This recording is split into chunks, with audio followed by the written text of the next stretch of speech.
In the Dawes Arboretum's brick house cellar is a shovel whose blade is brass plated with the name of Admiral Byrd, noted explorer of Antarctica. This shovel is considered sacred to the Arboretum as it was used to plant Admiral Byrd's life tree on the grounds. Here's where the course of my investigative series, The Farm, begins to reach a little too close to home. Admiral Byrd is one of my relatives. During a recent visit to the brick cellar, where Admiral Byrd's shovel is displayed, I mentioned to family members who did not believe me about Admiral Byrd's haunting testimonies of what he had found in Antarctica, namely that vast lands and continents unknown to us existed beyond the ice barriers of the Arctic.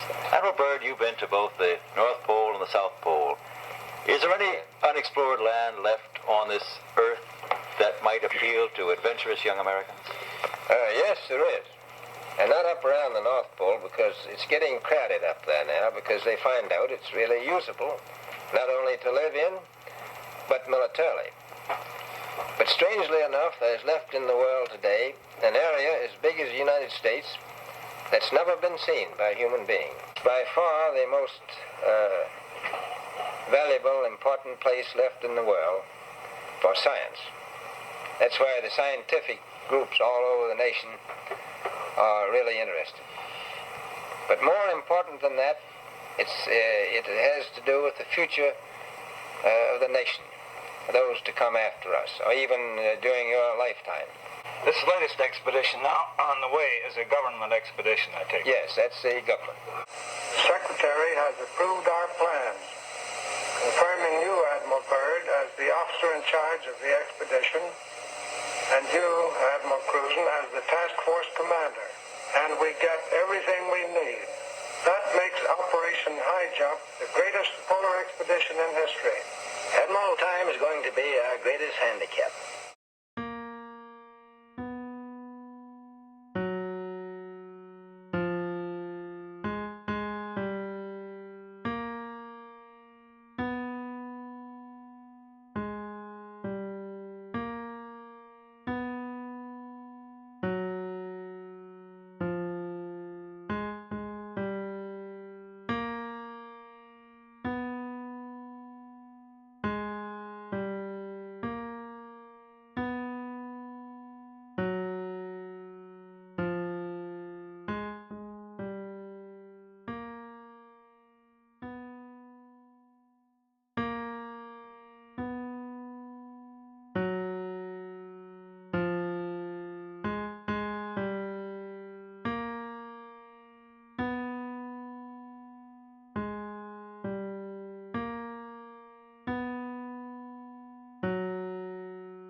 The world's most powerful nations, who can't seem to agree on much, have somehow managed to unite over one thing: Antarctica. In 1959, they signed the Antarctic Treaty, and it's been unbroken ever since. Think about that. No land claims, no resource wars, no disputes, just complete cooperation. Suspicious yet? Here's where it gets stranger. Antarctica is essentially off limits. You can't just pack your bags and decide to explore it. Any visit must be scientifically approved and is tightly monitored. No free roaming, no casual expeditions, no exceptions. But why?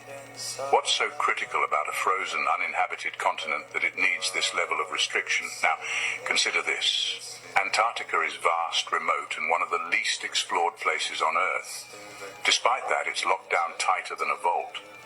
You can't freely fly over it, and sailing to its edges is practically impossible. Yet for over 60 years, no country has broken the treaty. Even in a world where nations are constantly clashing over territory and resources, Antarctica remains untouched. Doesn't that strike you as odd? Let's dive into history for a moment. Captain James Cook, one of the greatest explorers of his era, attempted to circumnavigate Antarctica 3 times. He traveled an estimated 60,000 miles along the icy perimeter, only to encounter an endless wall of ice, towering and impenetrable, stretching as far as the eye could see. No openings, no pathways through, just an unyielding barrier. Taking in Admiral Byrd's assertions about Antarctica and what lay beyond, I am reminded of the Time Machine narrative by H.G. Wells. Like Aldous Huxley, a privileged product of elite society, now believed by independent researchers to have been a member of the eugenics movement. Why this preoccupation with dying? Why not? Don't go simple on me, George. All right, if you want to know the truth, I don't much care for the time I was born into. It seems people aren't dying fast enough these days. They call upon science to invent new, more efficient weapons to depopulate the Earth. In the Time Machine, the future of humankind is a living slaughterhouse, wherein the Eloi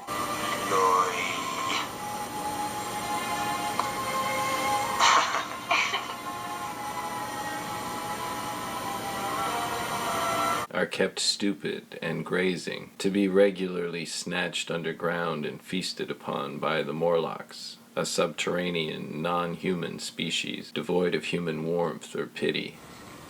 Human race reduced to living vegetables.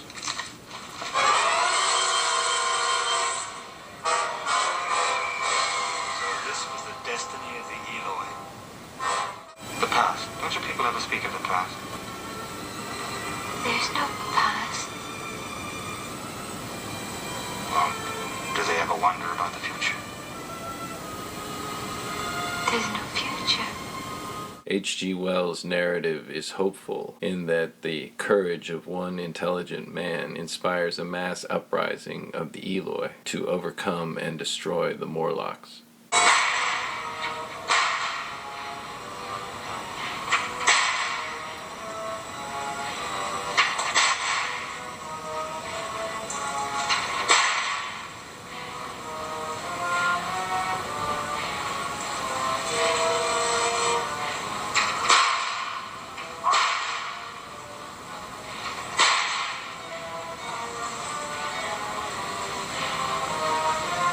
Wake up! Tell me to sit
Another night was coming, but this night, no Eloy needed to fear.